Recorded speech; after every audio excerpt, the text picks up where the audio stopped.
खबर सामने एक बड़ी खबर सामने आ रही है और हम आपको बताते चलें कि खुद अपने एक फेसबुक लाइव में हर्षदेव सिंह जो इस समय आम आदमी पार्टी के बड़े चेहरा माने जाते हैं जम्मू कश्मीर में, उन्होंने ये ऐलान कर दिया है कि वो आम आदमी पार्टी से अपने तमाम रिश्ते तोड़ रहे हैं।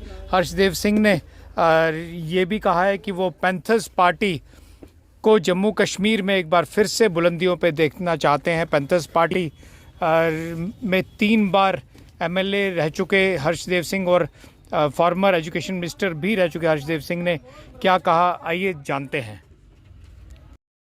जम्मू कश्मीर में लोगों की परेशानियां दिन प्रतिदिन बढ़ती जा रही है। उनकी समस्याओं में लगातार इजाफा होता जा रहा है, कोई सुनने वाला नहीं। बिजली की समस्या, पानी की समस्या, सड़कों की समस्या, स्कूलों की समस्या, डिस्पेंसरी की समस्या, राशन की समस्या, पेंशन की समस्या, और ऊपर से रोजाना नए नए कानून बीजेपी थोप रही है और लोगों के ऊपर लगातार अत्याचार हो रहा है, कोई बोलने वाला नहीं है। कितने ही नए कानून भारतीय जनता पार्टी ने बनाए बगैर लेजिस्लेचर के। जो कानून साजियां बनाती है वो बीजेपी वाले घर में बैठकर क्लर्कों के माध्यम से, बाबू लोगों के माध्यम से कानून रात को बनाती है और सुबह उसको लागू कर दिया जाता है। लोगों को अपने जमीनों से वंचित किया जा रहा है, उनके घर तोड़े जा रहे हैं, जमीनें छीनी जा रही हैं, उनके लिए नए नए कानून बनाए जा रहे हैं, उनको प्रताड़ित किया जा रहा है। बुजुर्गों की पेंशनें बंद होगी, बेवाओं की पेंशनें जो है उसके लिए नए कानून बन गए।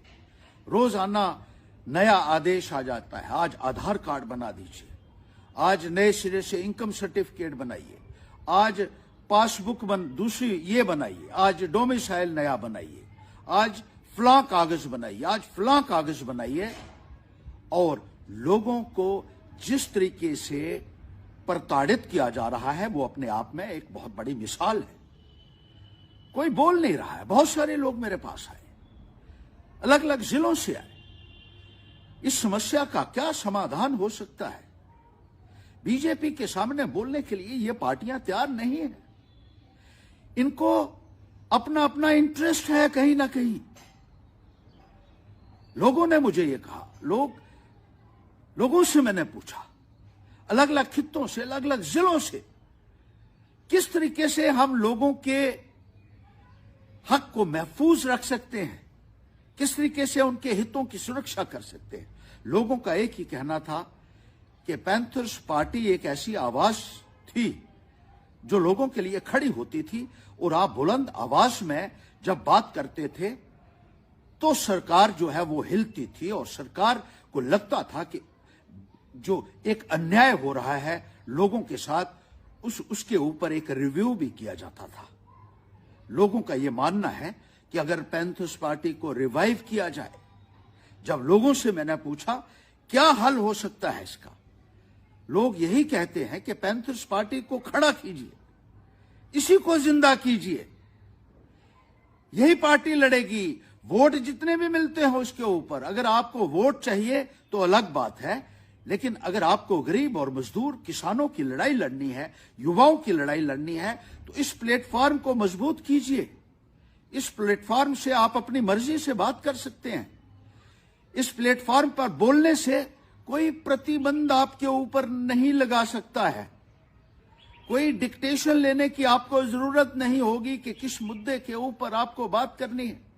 गरीब की बात करने के लिए, मजदूर की बात करने के लिए, किसान की बात करने के लिए किसी से इजाजत लेने की जरूरत नहीं होगी। हमारे तमाम साथियों ने इसके ऊपर चर्चा की है और यही मानना है कि हमें पैंथर्स पार्टी के प्लेटफॉर्म को मजबूत करने की ही जरूरत है। इस पार्टी के लिए हमारे बुजुर्गों ने भी बहुत बलिदान दी। एक साजिश के तहत इस पार्टी को खत्म करने का प्रयास किया गया। मेरे पिताजी ने बहुत लोक सेवा की और बदले में कुछ हासिल नहीं किया। आज भी लोग चर्चा करते हैं उनकी। भीम सिंह जी ने बहुत काम किया है और आज लोग भी यही मानते हैं कि अगर इसको खड़ा किया जाए, इस पार्टी को खड़ा किया जाए, तभी भारतीय जनता पार्टी का मुकाबला हो सकता है, तभी हम इन गरीब लोगों की आवाज बन सकते हैं और इनके अधिकार के लिए, इनके हक के लिए। और जम्मू में खास तौर पर एक ही पॉलिटिकल पार्टी थी जिसको मान्यता मिली थी इलेक्शन कमीशन ऑफ इंडिया से, उसको रिवाइव करना जो है, लोगों का ये मानना है कि बहुत जरूरी है। अपने साथियों के साथ सलाह मशवरा करने के बाद, लोगों से सलाह मशवरा करने के बाद मैं भी इस नतीजे पे पहुंचा हूं कि हमें पैंथर्स पार्टी को फिर से खड़ा करना होगा। मुझे आम आदमी पार्टी ने चेयरमैन बनाया था जम्मू कश्मीर का, एक नेशनल पार्टी ने पहली बार जम्मू से किसी को चेयरमैन बनाया था। और अगर मुझे किसी भी किस्म का लोभ होता तो मैं एक नेशनल पार्टी को ही प्रेफर करता। मुझे मालूम है कि मुझे बहुत जद्दोजहद करनी पड़ेगी पैंथर्स पार्टी में, लेकिन मैं ये मानता हूं कि अगर लोगों के लिए खड़ा होना है तो कुछ ना कुछ कुर्बानियां देनी पड़ेंगी, सैक्रिफाइसेस करने पड़ेंगे। और लोगों का जो एक मुझे सहयोग मिल रहा है, जो उनका जज्बात है, उसकी तर्जुमानी करने के लिए मैं भी ये समझता हूं कि एक बार फिर से हमें पैंथर्स पार्टी को खड़ा करना होगा। ये लोगों के हित के लिए होगा, ये आम नागरिक के हित के लिए होगा। हमें पार्टी का जितना मर्जी विस्तार हो, वोट कम मिले या ज्यादा मिले, लेकिन अपना जीवन मैंने अब लोगों के लिए समर्पित कर दिया है।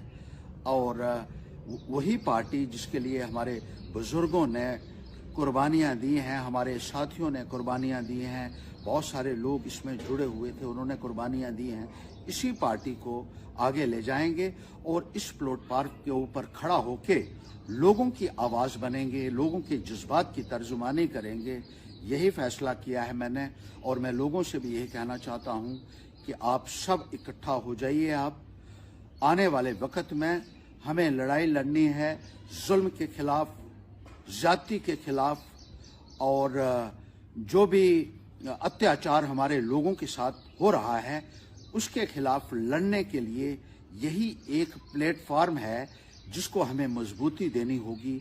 और आने वाले वक्त में इसी प्लेटफॉर्म के ऊपर खड़ा होकर हमें इंसाफ के लिए और हक के लिए लड़ाई लड़नी होगी। यही मेरा हमारे तमाम साथियों को आह्वान है और यही मेरी हमारे तमाम जम्मू कश्मीर के लोगों से विनती है। बहुत बहुत शुक्रिया।